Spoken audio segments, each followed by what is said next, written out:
দালালেরা চব্বিশের বাংলায় আপোষ না সংগ্রাম আর কত কালকে ভোট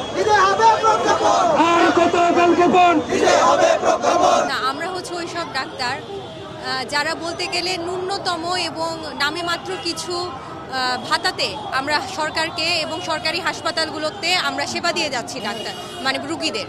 আমরা হচ্ছে post graduation trainee, non government trainee এবং রেসিডেন্ট।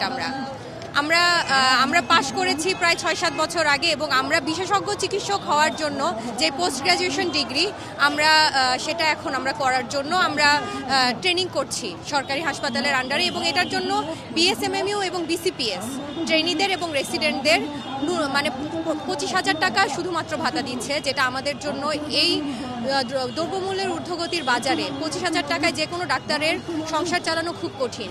এবং এই 25,000 টাকার বাহিরে আমাদেরকে লিখিতভাবে নেওয়া হয় যে আমরা বাহিরে কোনো জব বা বাহিরে কোথাও চেম্বার প্র্যাকটিস করতে পারবো না।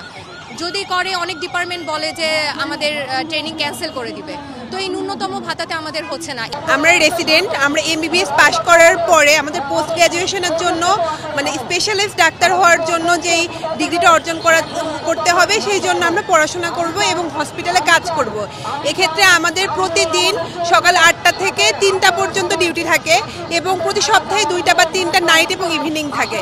এত কষ্ট করার পরেও আমাদের আমাদের ভাতা থাকে মাত্র 25,000 টাকা, যেটা আমাদের বলতেও লজ্জা লাগে। কারণ এখন 25,000 টাকা একটা সাধারণ গাড়ির ড্রাইভার বা একজন রিক্সাওয়ালা বা একজন খুবই সাধারণ কর্মচারীর বেতনও 25,000 টাকা। সেখানে আমরা বাংলাদেশের সবচেয়ে মেধাবী স্টুডেন্ট, কারণ আমরা যারা ডাক্তার ইঞ্জিনিয়ারিং পড়ি তারা প্রত্যেকেই হচ্ছে ক্লাসের ফার্স্ট বা সেকেন্ড থাকি এবং এই পর্যায়ে এসে আমাদের প্রত্যেকের ফ্যামিলি থাকে, ফ্যামিলির রেসপন্সিবিলিটি থাকে, যেখানে আমরা আমাদের সারাদিনের সবটুকু সময় এইসব প্রতিষ্ঠানগুলোতে দিচ্ছি, বিএসএমএমইউ, বারডেম, ঢাকা মেডিকেলের মতো প্রতিষ্ঠানগুলোতে। সেখানে আমাদের ভাতা কিভাবে 25,000 টাকা হতে পারে?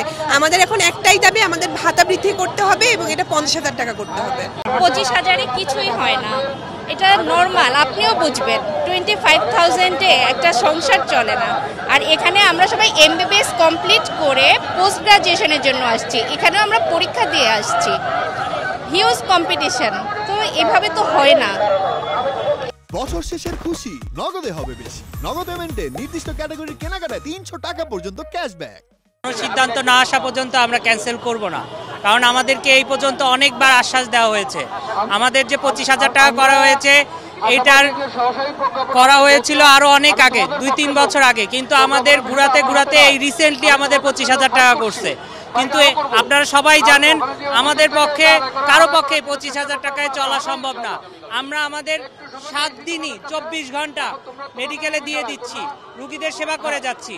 প্রতিটা সরকারি মেডিকেল কলেজে আমরাই ফ্রন্টলাইনের ফাইটার হিসেবে থাকি, কিন্তু সেই তুলনায় আমরা পাচ্ছি না আমাদের ভাতাটা। এই ভাতা দিয়ে চলা সম্ভব না আমাদের পক্ষে। 18 তারিখ করেছি, 18 তারিখটা 22 তারিখ করেছি।